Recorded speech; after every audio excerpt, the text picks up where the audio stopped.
parole est à monsieur Jean-Noël Barrot, ministre délégué chargé de la transition numérique et des télécommunications.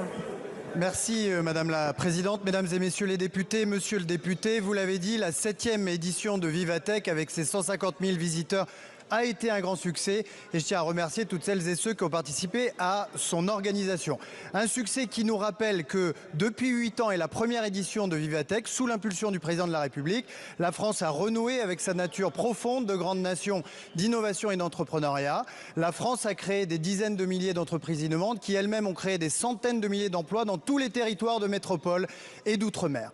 À cette occasion, à l'occasion de Vivatech, la Première ministre a annoncé 9 nouveaux programmes de formation à la cyber, au quantique, au verdissement du numérique et lancé un programme Tech pour toutes qui va permettre dès la rentrée d'accompagner 10 000 jeunes filles vers les métiers du numérique.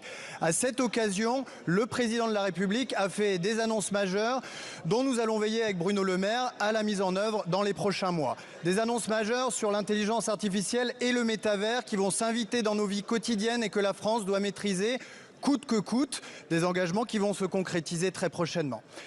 Des engagements majeurs pour poursuivre, pour prolonger l'effort engagé depuis 10 ans et la création de la French Tech, pour permettre aux entreprises innovantes dans notre pays de bénéficier de financement, d'accompagnement et de clients. De financement avec les propositions de votre rapport qui seront examinées au projet de loi de finances, avec l'initiative Tibi et la Fédération des assureurs pour investir au capital des entreprises d'innovation et ces engagements seront concrétisés dès la semaine prochaine.